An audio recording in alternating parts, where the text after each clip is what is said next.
우리가 함께 나누실 말씀을 읽겠습니다. 오늘 우리가 함께 나누실 말씀은 예레미야 15장 15절부터 18절까지 말씀, 구약성경 1075쪽입니다. 우리 다 같이 함께 15절부터 합독하시겠습니다.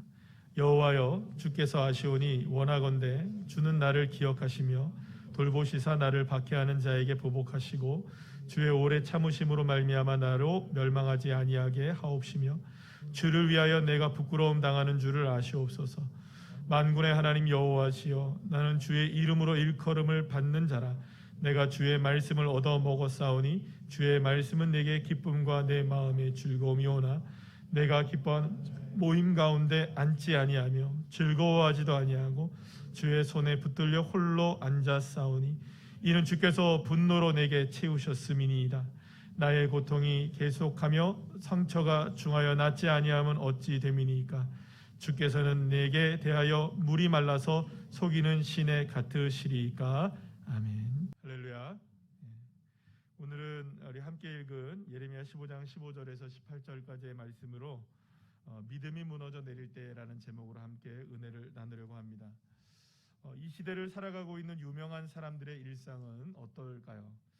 최근에 TV 프로그램들은 이러한 사람들의 호기심을 충족이라도 하듯 각 채널들마다 소위 관찰 예능이라고 하죠. 유명인들이든 뭐 여러 사람들이 어떻게 살아가고 있는가, 그것을 많이 우리에게 보여주고 있는 것을 보게 됩니다.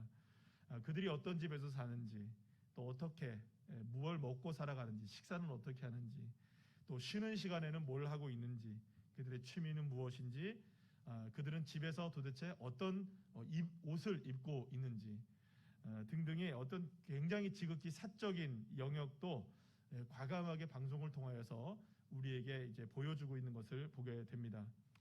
최근에 보니까는 이 유명인들뿐만 아니라 평범하게 살아가는 우리의 일상 속에 살아가는 사람들, 직장인들, 이런 분들의 보통 사람들의 모습까지도 카메라를 담아서 보여주는 이 프로그램이 등장하고 있는 것 같은데요. 자, 이런 모습을 보고 있노라면 사실은 유명인이든 평범하게 살아가는 사람이든 그들의 일상 모습이 사실은 내가 살아가는 저와 여러분이 내가 살아가는 그런 모습과는 그다지 큰 차이점이 없다는 그런 생각이 들기도 합니다. 자, 그렇다면 여러분, 성경에 등장하는 위대한 신앙의 우리 선배들, 그분들은 도대체 어떻게 인생을 살아가셨을까요? 그들은 무슨 생각을 하고 하루를 보내고 또 그들의 사생활은 어떠했을까요? 그들의 속마음, 정말 감출 수 없는 속마음들이 있잖아요. 그 속마음은 과연 어떠했을까? 무엇보다 오늘 우리가 만나고 있는 눈물의 선지자라고 불리는 이 예레미야 선지자, 우리가 이렇게 함께 보고 있는데요. 과연 이 예레미야 선지자의 마음은 과연 어떠했을까? 그들은 이 예레미야 선지자는 과연 어떤 생각을 품고 살아가고 있었을까 하는 것이죠. 자, 그런데 오늘 우리는 위대한 선지자라고 불리는 이 예레미야에게서 굉장히 뜻밖의 모습을 하나를 발견하게 되는 것을 보게 됩니다. 사실 여러분들이 제가 이렇게 좀 설레발을 하는 건지는 모르겠지만 여러분들 너무나 놀라운 이야기여서요. 사실은 어떻게 그럴 수가 있느냐라고 이야기할 정도의 이야기입니다. 그래서 여러분 단단히 좀 마음을 좀 잡고 이제부터 예레미야의 속마음으로 우리가 함께 들어가 보도록 하겠습니다. 먼저 우리가 함께 알아야 할 것이 있는데요. 우리가 보고 있는 성경 중에 이 예레미야서는 예레미야가 쓴 것이 분명합니다. 그런데 한 가지 우리가 차이점을 가지고 생각을 해야 됩니다. 이 예레미야가 이것을 책으로 출판하기 위해서 쓴 글이 아니라는 거죠. 뭐냐 하면 다시 말해서 뭔가 이렇게 꾸미고 감추고 포장해서 선지자다운 모습, 그래서 사람들에게 뭔가 호감을 주기 위해서 뭔가 이렇게 정제된 언어로 쓴 출판을 위한 책이 아니라는 겁니다. 그저 이 예레미야서의 특징 중에 하나인데요. 그 선지자의 감정이 있는 그대로 다 담겨져 있습니다. 아주 과감 없이 담겨져 있습니다. 그리고 이 예레미야서를 읽다 보면 지난번에도 한번 제가 새벽 예배 때 말씀드렸는데 이게 하나님께서 말씀하신 건지 이게 예레미야가 말하는 건지 이게 구분이 안 될 때가 있어요. 그럴 때 여러분들 우리가 이게 예레미야가 말한 건가? 이게 하나님이 말씀하신 건가? 그 정도로 혼재가 되어 있어요. 그래서 사실은 이게 왜 그러냐 하면은 물론 이 예레미야가 하나님의 말씀을 빠짐없이 받은 말씀을 기록도 했지만 중요한 거는 예레미야서를 통하여서 선지자의 감정이 그대로 기록되어 있다는 거예요. 한탄하면 한탄하는 대로, 외치는 대로 외치는 대로 정말 가감없이 실제 그대로의 예레미야의 감정이 그대로 이렇게 기록되어 있는 것을 보게 됩니다. 예레미야는 이스라엘의 역사상 가장 어두운 시대에 하나님의 부르심을 받은 선지자 가운데 하나였습니다. 그래서 사명 감당하는 것도 결코 쉽지가 않았습니다. 하지만 아무리 하나님의 말씀을 백성들에게 받은 하나님의 말씀을, 하나님께서 주신 말씀을 백성들에게 외치고 또 외쳤지만 이스라엘 백성들은 웬만해서는 이 변화가 되지 않았던 거예요. 조금도 변화가 일어나지 않았던 거예요. 예레미야는 거리에 나가서 날마다 주님의 사명을 감당했습니다. 외치고 또 외쳤습니다. 그런데 이 사명을 감당하고 집으로 돌아올 때면 어깨가 축 처지는 거예요. 한 명도 귀를 기울이지 않으니까. 그래서 이제 그 표현을 하자면 이제 방구석에 들어가 가지고 막 이제 혼자 무릎을 이렇게 시켜 세우고 흐느끼고 우는 날들이 많았던 거예요. 그래서 사실은 이 예레미야를 눈물의 선지자라고 부르는 이유 중에 하나가 뭐냐면 뭐 예레미야 애가 슬픈 노래를 지었기 때문이 아니고 그만큼 슬픈 거였어요. 왜냐하면 아무리 해도 안 되니까. 여러분들 좀 뭔가 좀 변화가 일어나야 되잖아요. 뭔가 변화가 일어나야 되는데 변화가 안 되는 거예요. 그런 모습을 보니까 예레미야의 마음이 속이 터지는 거죠. 그래서 이런 생각을 하게 되는 겁니다. 하나님 정말 나를 예언자로 세우신 거 맞나? 정말로 하나님이 나를 선지자로 부르신 것이 맞는가? 혹시나 내가 혼자만 착각하고 있는 망상에 빠져 있는 건 아닌가? 내가 지금 전하고 있는 말들은 정말 하나님이 나에게 말씀하신 말씀이 맞는가? 혹은 내가 이게 지금 명예를 얻기 위해서, 내가 뭔가 사람들에게 나를 뽐내기 위해서 내가 지금 이 일을 하고 있는 건 아닌가? 왜냐하면 혼돈할 수밖에 없잖아요. 그러니까 뭔가가 좀 바뀌어지고 변화되어지고 뭔가가 좀 이렇게 개선되어지는 게 보여진다면, 한 명이라도 이렇게 돌아오고 이렇게 되는 게 보여진다면 좀 힘을 얻고 하겠는데, 맞구나, 그럴 텐데, 여러분 그게 안 보이니까 예레미야는 그런 생각을 가질 수밖에 없었던 것이죠. 그렇게 수많은 생각에 빠져서 방에서 웅크리고 우는 날이 하루 이틀이 아니었던 거예요. 그러던 중에 예레미야는 가슴속에 깊이 응어리졌던 한 가지의 마음 그리고 생각을 오늘 본문을 통해서 하나님 앞에 토로하게 되었던 겁니다. 오늘 본문은 여러분들 그 말씀을 우리가 함께 읽었는데요. 이번에는 세번역 성경이라는 성경으로 함께 저희들이 처음부터 끝까지 조금만 천천히 다시 한번 읽어보려고 합니다. 그래서 이 말씀을 다시 한번 읽으시면서 예레미야의 마음이 좀 어땠을까 우리 함께 다시 한번 읽어보도록 하겠습니다. 우리 다 같이 함께 읽어볼까요? 주님께서는 저를 아시니 저를 잊지 말고 돌보아 주십시오. 저를 핍박하는 사람들에게 원수를 갚아주십시오. 주님께서 진노를 오래 참으시다가 그만 저를 잡혀 죽게 하시는 일은 없게 하여 주십시오. 제가 주님 때문에 이렇게 수모를 당하는 줄을 주님께서 알아주십시오. 만군의 주 하나님, 저는 주님의 이름으로 불리는 사람입니다. 주님께서 저에게 말씀을 주셨을 때에 저는 그 말씀을 받아 먹었습니다. 주님의 말씀은 저에게 기쁨이 되었고 제 마음에 즐거움이 되었습니다. 저는 웃으며 떠들어대는 사람들과 함께 어울려 즐거워하지도 않았습니다. 주님께서 채우신 분노를 가득 안은 채로 주님의 손에 붙들려 외롭게 앉아 있습니다. 어찌하여 저의 고통은 그치지 않습니까? 어찌하여 저의 상처는 낫지 않습니까? 주님께서는 흐르다가도 마르고 마르다가도 흐르는 여름철의 시냇물처럼 도무지 믿을 수 없는 분이 되셨습니다. 여러분 이 말씀을 여러분들 다시 한번 읽어보시면서 어떤 마음이 드셨나요? 하나님을 향한 예레미야의 마음이 조금 느껴지시긴 하십니까? 예레미야의 기도인데요. 이 예레미야가 하나님 앞에 부르짖는 이 기도의 내용을 보면 우리가 즐거이 우리가 늘 언제나 부르는 이 찬송가의 가사처럼 내 기도하는 그 시간 그때가 가장 즐겁다 이런 내용이 아니에요. 그런 달콤한 내용이, 그런 은혜로운 내용이, 소망의 내용이 담겨져 있지 않아요. 어떻습니까? 내용이 어떻습니까? 주님, 내가 주님 때문에 이런 수모당하고 있습니다. 알아주십시오. 그런데 주님, 나는 저들과 같은 그런 곳에 있지 않습니다. 제 마음이 그들과 함께 있지 않은데도 불구하고 제 마음은 이렇게 되었습니다. 저는 주님 너무나 외롭습니다. 언제까지 저에게 이런 고통을 그치지 않게 하겠습니까? 이렇게 지금 이야기를 하고 있는 것이죠. 오히려 예레미야의 기도는 너무나 쓰리고 혹독한 고백이 담겨져 있는 것을 보게 됩니다. 무엇보다 이 하나님께 기도하는 예레미야의 마음은 전혀 편하거나 즐겁거나 소망을 갖고 있는 모습이 아닙니다. 예레미야는 지금 하나님과 마치 씨름을 하고 싸우듯 기도를 하고 있는 거예요. 대들고 있는 거예요. 두렵고 외롭고 또 심지어 상처를 입고 심지어는 분노하고 있는 모습을 보여주는 거예요. 선지자가. 오늘 그 본문의 말씀에 고백하는 내용을 보게 되면 처음 예레미야는 하나님의 부르심을 받고 말씀을 받았습니다. 그 말씀을 받아서 선포하면서 굉장히 희망에 차 있었어요. 하나님의 말씀을 전하기만 하면 이스라엘 백성들이 돌아오겠구나. 비록 죄악에 빠져있는 이스라엘 백성들이지만 하나님의 말씀을 들으면 회개하고 돌아오겠지라는 생각을 했던 겁니다. 하지만 그 기대와 소망은 오래가지 못했어요. 이스라엘 백성들은 하나님께로 오는 것을 거부했고 회개하는 것도 거부했고 오히려 하나님의 말씀을 전하는 이 선지자를 업신여기고 때로는 이렇게 돌을 던지기도 하고 생명을 위협하기도 했던 것이죠. 그래서 예레미야는 이 사명을 감당하면서도 이 비난을 받는 것은 너무나 익숙했던 거예요.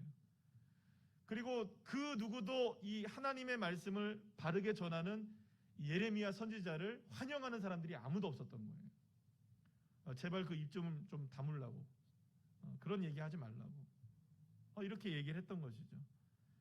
그래서 이제 몸도 마음도 조금씩 계속 지쳐가고 있었던 거예요. 그래서 조금 과격한 표현인지 모르겠지만 선지자인 예레미야가 오늘 이렇게 하나님 앞에 고백을 하면서 뭐라고 얘기를 하고 있는 거냐면, 하나님, 나 이제 선지자 노릇 안 하겠습니다. 나 이제 때려치겠습니다. 나 이거 하는 것 자체가 슬프고 내가 이거 하고 있는 것 자체가 내가 하나님을 도저히 믿을 수가 없습니다 라고 얘기하고 있는 것이죠. 그러면서 예레미야가 하나님을 향해 도저히 위대한 선지자의 고백이라고 볼 수 없는 그런 고백을 하게 되는 것을 보게 되는데요. 충격적인 고백입니다. 사실은 우리 오늘 본문 18절 말씀을 우리 세번역 성경으로 다시 한번 보실 텐데요. 다시 한번 천천히 한번 읽어보도록 하겠습니다. 시작. 어찌하여 저의 고통은 그치지 않습니까? 어찌하여 저의 상처는 낫지 않습니까?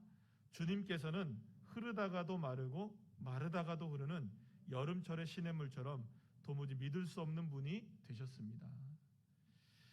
예레미야가 지금 고백하고 있는 게 어떤 내용인지 아시겠어요? 멀리서 보면 마치 물이 흐르는 시냇물처럼 보여요. 그래서 막 달려가는 거예요.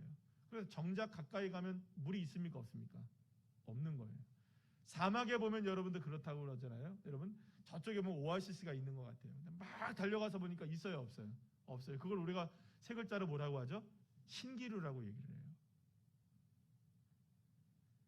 그래서 이 본문을 유진 피터슨이 쓰신 그 메시지 성경에 보면 하나님은 신기루 같으십니다라는 표현을 써요.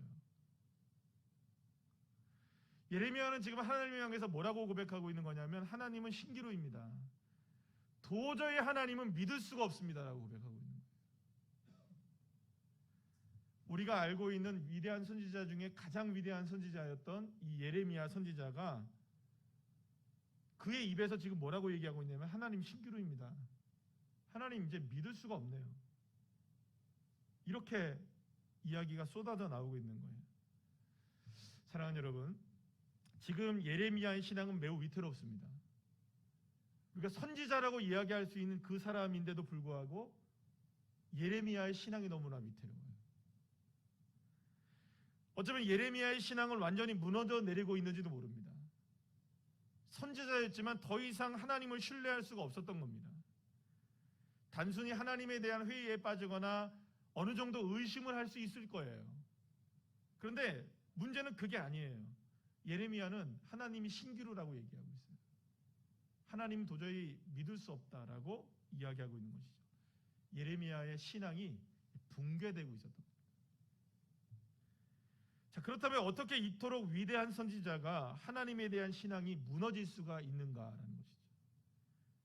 다른 사람이면 모릅니다, 여러분. 우리같이 연약한 사람이면 모르지만 적어도 예레미야 정도의 사람, 하나님이 태중에서부터 찍어서 예정하셔서 이스라엘을 위하여 보낼 선지자로 택함을 받은 그 사람,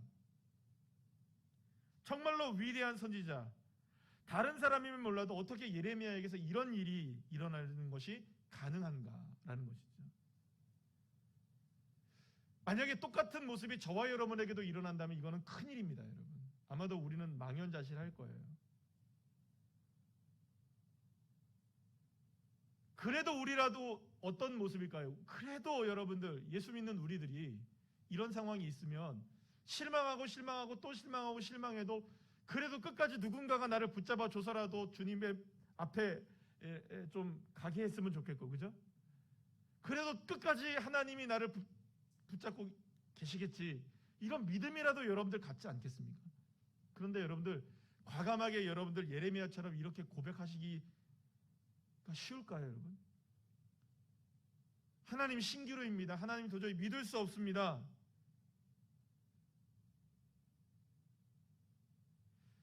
하지만 여러분, 우리들도 때로는요, 우리가 조금만 더 정직해진다면, 하나님 앞에서 우리가 조금만 더 정직해진다면, 예레미야가 이렇게 경험했던 신앙의 붕괴를 우리도 역시 경험을 합니다. 단지 내가 말을 하지 않고 내가 표현을 하지 않았을 뿐이지, 속으로는요 수백 번도 수천 번도 하나님, 정말 하나님 맞으십니까? 하나님 정말 살아계십니까? 하나님 믿을 수 없는 분이라고 여러분, 아무도 몰라요. 얘기 안 하니까요. 그런데 나는 알아요. 예레미야의 신앙의 붕괴의 모습이, 무너지고 있는 이 모습이 나에게도 한두 번이 아니었다는 것을 말이죠. 사랑하는 여러분, 그렇다면 지금 오늘의 지금의 나의 믿음은 어떨까요? 견고하게 세워진 노성벽과 같이 튼튼합니까? 아니면 신기루와 같이 위태위태로운 상황일까요? 안타까운 사고가 여러분들 광주에서 일어났잖아요. 참 너무 안타까운 일이에요. 대한민국에서 아직까지 그런 일들이 일어난다는 것 자체가 우리가 너무 씁쓸해집니다. 후진적인 사고들 여전히 반복되고 있어요. 보니까 어떤 모습이었습니까? 그 낡은 건물에 위에 올라타고 밑에서부터 끄집어 내리고 깨버리고, 그러니 여러분 무너질 수밖에 없죠. 여러분 싱크홀 아시죠? 밑에 집안이 연약해져서 지하수로 인하여 푹 꺼지면 멀쩡하던 데가 갑자기 푹 꺼지는 거예요. 여러분. 보면 멀쩡해요. 근데 여러분 톡 건드리면 푹 꺼지는 인생. 어쩌면 저와 여러분에게도 그러한 모습은 여전히 지금 존재하고 있다는 것이죠. 건드려지지 않았을 뿐이지, 건드려지기만 하면 확 무너져 버려요.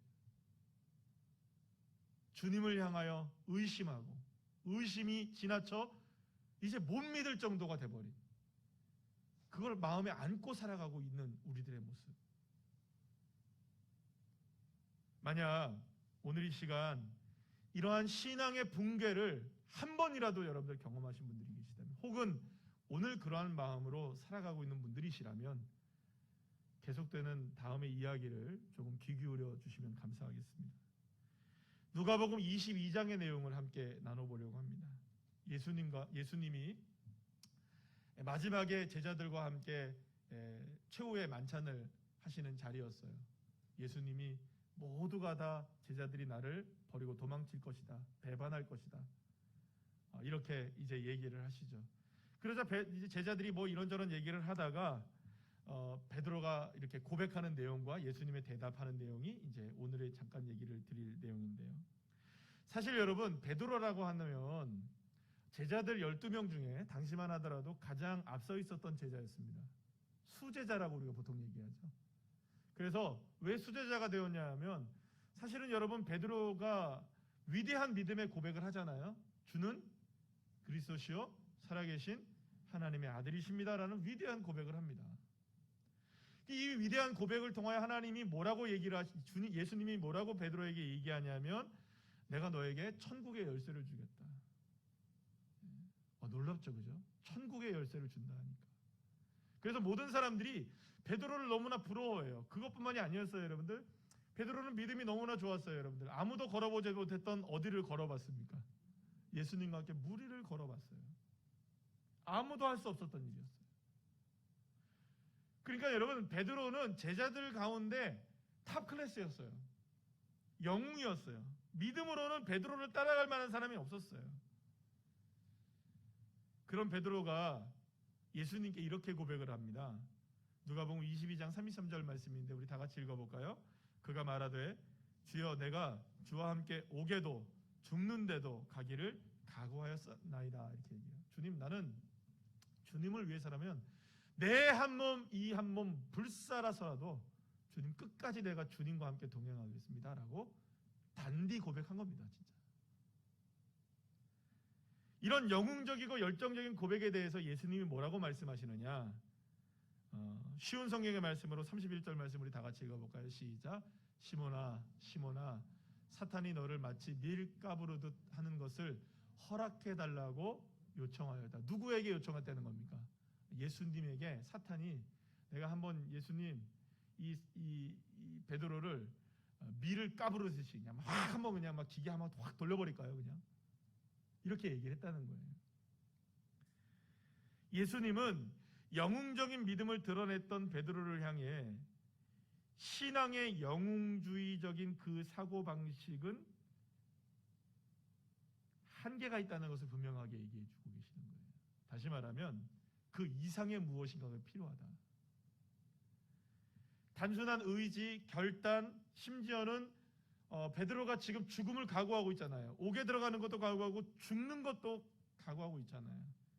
그러나 그런 결심을 뛰어넘는 그 이상의 무엇인가가 필요하다. 여러분 대단한 믿음 아닙니까?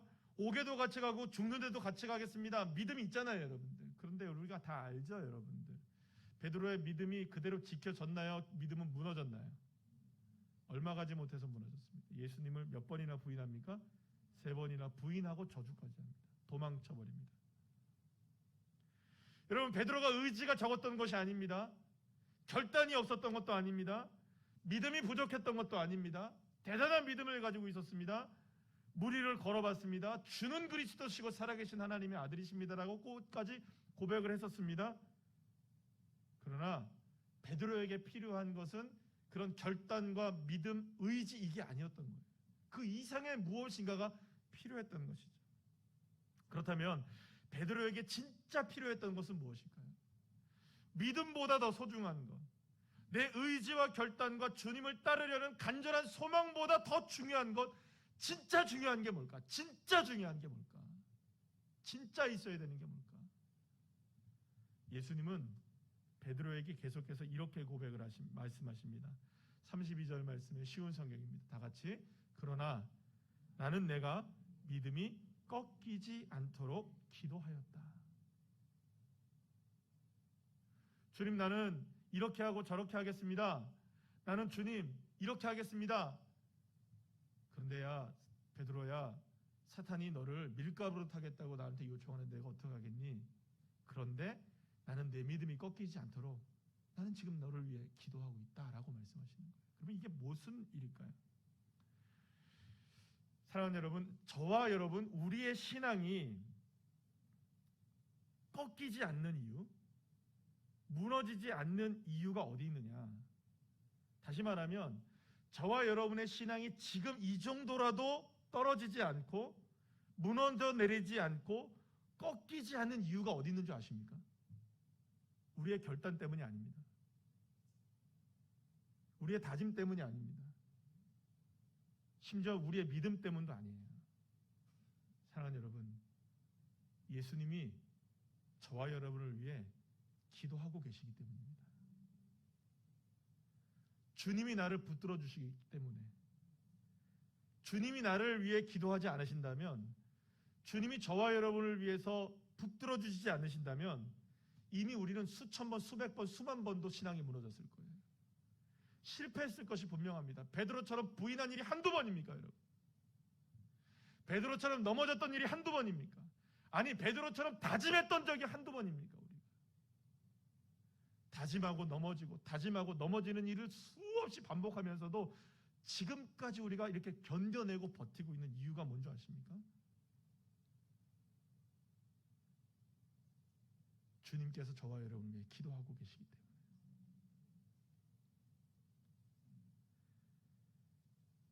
사랑하는 여러분, 우리의 신앙이 실패하거나 떨어지지 않고 꺾이지 않도록 붙들어 주시는 이유,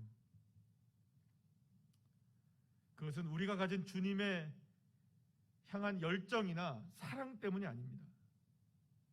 심지어는 우리가 가지고 있는 믿음 때문에도 아닌 것입니다. 오직 저와 여러분이 떨어지지 않고 꺾이지 않고 실패하지 않을 수 있는 이유 중에 하나는 뭐냐? 저와 여러분을 향한 신실하신 하나님의 사랑 때문에 우리의 신앙이 그나마 유지가 되어지고 꺾이지 않고 떨어지지 않고 무너지지 않고 우리가 주님이 저와 여러분을 붙들어 주시고 계시기 때문인 것입니다. 예수님은 우리에게 이렇게 말씀하시는 것입니다. 상황이 악화되어서 바닥을 칠 때, 앞이 보이지 않을 때, 마치 우리가 인생의 안개에 갇혀져 있을 것 같을 때, 삶의 주사위가 이미 던져졌을 때, 더 이상 방법이 보이지 않을 때, 그렇게 우리의 신앙이 무너져 내리고 있을 그때에 예수님이 말씀하시는 겁니다. 내가 그 자리에 너를 붙들고 있다. 내가 너를 위해 기도하고 있다.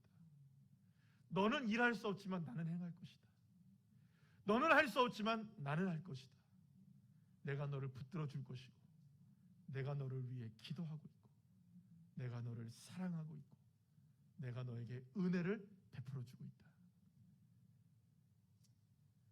때로 그토록 견고하게 세워지고 쌓아왔던 믿음의 법칙조차도 때로는 무용지물이 될 때를 경험하게 됩니다. 여러분, 우리의 믿음이 무너지는 단 한순간입니다. 여러분, 아무리 믿음이 좋더라도 어떤 상황에 딱 맞아 떨어지면 주님 신기루이십니다. 주님 믿을 수 없습니다. 우리도 예레미야처럼 외치고 주님께 달려들 때 있지 않았습니까? 더 이상 믿는 것도, 더 이상 주님을 바라보는 것도, 이제는 더 이상 하나님을 믿는 것도 지치고 더 이상 하나님을 믿을 수 없을 것 같은 그때, 나의 믿음이 이제 끝장나고 나의 믿음은 사망 선고를 내리고 난 더 이상 하나님 믿지 않겠습니다 라고까지 고백하는 그 밑바닥에 떨어져 있을 그때 찾아오기도 하는 것이죠. 그런데 바로 그때 예수님이 저와 여러분을 향해 말씀하시는 겁니다. 내가 너희들을 위해 기도하고 있다. 우리의 믿음이 더 이상 무너져 내리지 않도록, 계속 주님을 그래도 바라볼 수 있도록, 주님을 그나마 의지할 수 있도록, 사랑하는 여러분, 주님이 저와 여러분을 위해 기도하고 계시는 것입니다. 여기서 우리가 알 수 있는 것은 바로 이것입니다.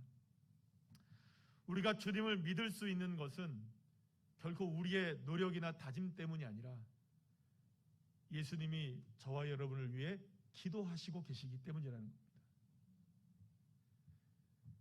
사랑하는 여러분, 여러분들이 이 자리에 그래도 나와 있는 이유가 뭔지 아십니까? 주님의 은혜 때문입니다. 예배를 드리면서도 솔직히 말해서 여러분, 목사로서 이런 말씀을 드리면 안 되지만 예배를 드리는 모습의 태도들이 다 보이잖아요. 다 뭐 얼마나 넓길래. 그렇잖아요. 다 보여요. 때로는 어떤 분들은 고개가 뒤로 젖혀지기도 하시고, 또 어떤 분들은 앞으로 젖혀지기도 하시고, 좌우를 살피시기도 하십니다. 다양한 모습들이 있어요. 그래도 일부 예배는 제가 좀 덜해요, 보면. 왜냐하면 아침 일찍 일어나서부터 졸지는 않으시니까. 근데 2부 이제 오후 예배쯤 가면은 이게 점점점 심각해집니다. 제일 심각한 타이밍은 오후 예배. 그때는 거의 이렇게 전부 이렇게 다 주무신다고, 거의 주님을 깊이 만나고 계시는 거죠. 이해는 해요. 왜냐하면 노곤해지시니까. 왜 그렇지 않겠어요? 다 이해를 해요. 그래서 여러분, 제가 그러니까 이해하고 들어주시기 바랍니다. 제가 그래도 한 번도 좀 일어나시죠, 이제 좀 기상하시죠, 이렇게 얘기 드린 적이 없잖아요, 그죠? 한 번도 없거든요. 이유가 뭔지 아세요? 그래도 그 자리에 그렇게 나와 계시는 것도 주님이 하신 일이시니까. 언젠가는 주님이 세워주실 거니까. 그걸 믿으니까요. 우리가 이렇게 연약하고 부족하고 또 이런 모습으로 저런 모습으로 이 자리에 나와 있고, 도대체 이게 지금 뭔 소린지, 이게 지금 내가 뭘 하고 있는 건지도 모르고 이 자리에 나와 있어도요, 여러분, 그래도 주님이 나를 이끌어 주시기 때문에 나와 있는 거예요. 주님이 나를 왜 기도하지 않으신다면, 우리 예수님이 저와 여러분을 이끌어 주시지 않으신다면 이 자리에 나와 있는 사람 아무도 없어요. 그렇다면 왜 우리를 주님이 이렇게 역설적으로 본다면 이렇게 볼 수 있어요, 여러분. 한번 생각해 보세요, 여러분. 내가 주님을 믿는 믿음이 클까요? 주님이 나를 믿는 믿음이 더 크실까요? 잘 생각해 보세요. 이런 거죠, 여러분들. 어떤 창업하려는 젊은 청년이 하나가 있어요. 아이템 하나만 딱 갖고 있는 거예요. 아무것도 없어요, 이 청년이. 아이템 하나만 갖고 있어요. 실패 확률이 너무나 커요. 그런데 투자회사에서 어떤 회장님이 그 청년의 패기와 열정을 보고 100억을 투자했어요. 그러면 여러분, 누가 믿음이 좋은 걸까요? 물론 둘 다 믿음이 좋은 거겠죠. 그러나 누가 믿음이 좋은 걸까요? 투자한 사람이 믿음이 좋은 거예요.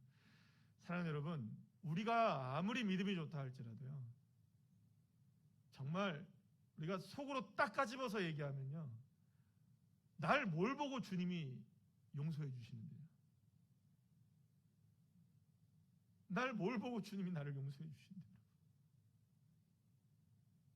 나를 뭘 보고 은혜를 베풀어 주신대요? 나에게 왜 주님이 기회를 주셔야 되는데요, 여러분? 내가 어떻게 이 자리에 예배를 드릴 수 있게 주님이 인도하십니까? 나를 뭘 보고 해야 되나?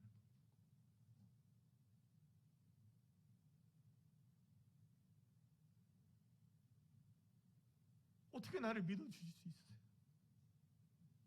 나를 뭘 보고 주님이 기도를 해주세요? 죄 안 짓습니까, 우리? 연약하지 않습니까? 날마다 주님 배반하지 않으시는 거예요? 왜 주님이 나를 왜 기도해 주신대? 내가 이 자리에 나와 있는 거예요. 주님의 은혜가 아니면 설명이 안 돼요. 주님의 사랑이 아니면 이게 설명이 안 돼요, 여러분. 이게 하나님의 뜻인 거예요. 나를 붙들어 주신 은혜가 내게서 있는 게 아니에요. 눈을 씻고 찾아봐도 내게는 없어요. 죄악된 모습임에도 불구하고 나를 사랑해 주시는 그 은혜, 나를 믿어 주시는 은혜. 내가 뭔데, 여러분?